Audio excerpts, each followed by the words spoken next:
The stadium holds its breath. The player places the ball on the white spot. He takes 3 steps back. He stares at the ball. The crowd noise is a physical wall of sound, a deafening roar that vibrates in the chest. He runs up. He strikes the ball. It smashes into the left post and bounces away into the night. He drops to his knees, burying his face in his hands. The physical weight of the gold FIFA World Cup trophy, standing 37 centimeters tall and weighing over 6 kilograms, sits just 50 meters away in the front row, suddenly out of reach. You think his legs gave out. You think the lactic acid from 120 minutes of relentless sprinting made his foot slip. You think you saw a physical failure.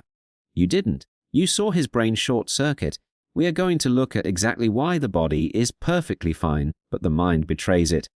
By the end of this video, you will understand the precise neurological switch that turns a world-class athlete into a clumsy amateur. You will learn why your own brain does this when you are being watched, and how to recognize the exact moment your perception of pressure hijacks your motor control. This is not just about soccer. This is not about tactics or formations. This is about the raw biology of choking. When you stand up to give a presentation, when you speak in a high-stakes meeting, your brain executes the exact same failure sequence. You will understand your own brain better than the crowd screaming around you. You will know why your eyes lied to you, not just what happened on the pitch. Your brain operates on 2 completely different systems. System 1 is the autopilot. This is the basal ganglia. It handles everything you do automatically. Walking, breathing, driving a car on a familiar route. When a male professional player takes a penalty, he is using System 1. He has taken 10,000 penalties in his life. His brain knows the exact angle, the exact force, the exact follow-through. It is pure, unadulterated muscle memory. System 2 is the micromanager. This is the prefrontal cortex. It handles conscious, deliberate thought. It is slow, it is clunky. It requires active, heavy focus. Now, imagine you are walking down a dark staircase in your house. You do this every day. Your brain runs it on autopilot. You do not look at your feet. You just step. Now, imagine someone suddenly shines a flashlight in your face and shouts, "Watch your left foot!" What happens? You freeze. You look down. You suddenly have to consciously calculate the distance to the next step. You overthink it. You stumble. Think about typing on your phone. You do not look at the letters. Your thumbs just find them. Now imagine someone watching your screen and asking, which finger are you using for the letter T? You stop. You look at the keyboard. You hunt for the letter. Your speed drops to 0. Your brain does this too. When the stakes rise, when the pressure spikes, cortisol floods your nervous system. The amygdala sounds the alarm. The prefrontal cortex wakes up. The micromanager grabs the steering wheel from the autopilot. The player steps up to the ball. Suddenly, he is no longer just kicking. He is thinking about his plant foot. He is thinking about the angle of his hips. He is thinking about the goalkeeper's hips. He is consciously trying to control a movement that requires absolute, unconscious fluidity. This is explicit monitoring theory. The brain shifts from implicit control to explicit control. You stop playing, you start thinking, and thinking is the absolute enemy of doing.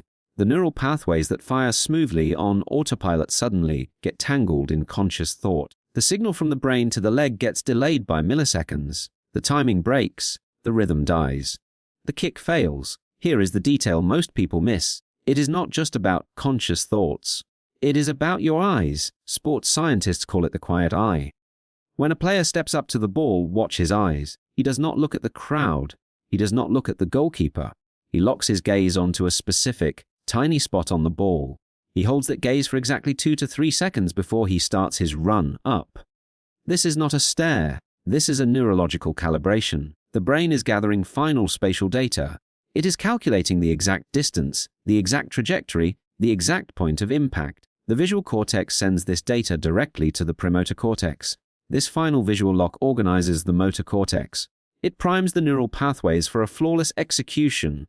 When the brain panics, the eyes dart. The player looks at the goalkeeper. He looks at the net. He looks at the crowd. The quiet eye breaks. That direct neural line is severed. The visual processing speed drops. The brain loses its final spatial calibration. The motor cortex fires without the correct data. Then comes the physical glitch. It is called co-contraction. When you execute a movement on autopilot, your brain sends a clean signal to the agonist muscles to contract, and the antagonist muscles to relax. The leg swings freely.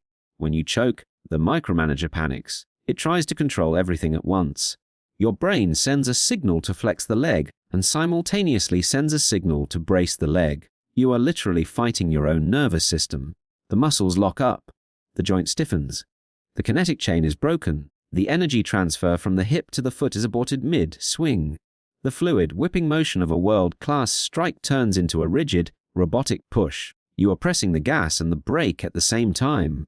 The ball does not fly, it dies. Let us clear up the noise. Myth 1. Physical fatigue causes penalties to be missed. You think the player missed because his legs were heavy from extra time.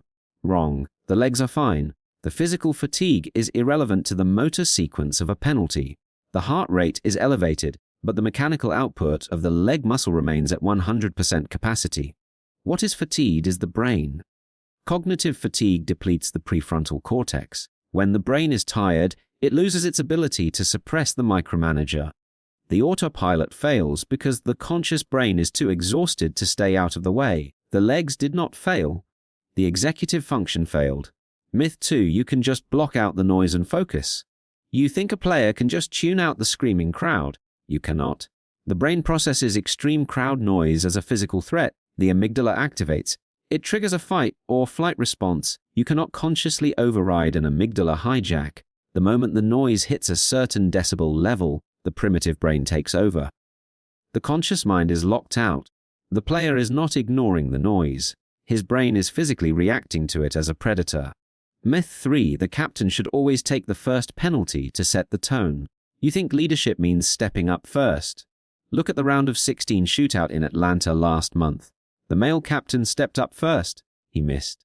The brain cannot calculate the target when the scoreboard is blank. The first penalty carries the highest cognitive load because there is no reference point. The scoreboard is a 0-0 void. The brain hates voids. It requires a spatial reference to calibrate force.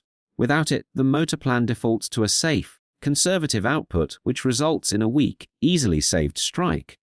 The cognitive weight of being the absolute reference point breaks the motor sequence. The captain did not lack courage. He lacked a neurological anchor. The legs do not fail. The brain shifts from implicit to explicit control. The prefrontal cortex hijacks the basal ganglia. The eyes dart, the quiet eye breaks, and co-contraction freezes the muscles. Pressure does not make you physically weak. Pressure makes you conscious.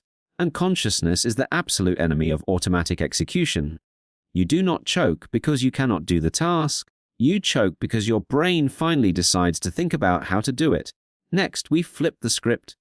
We look at the man in the gloves. We decode why the goalkeeper's brain is biologically wired to dive the wrong way and the psychological illusion of the unsavable shot. See you then.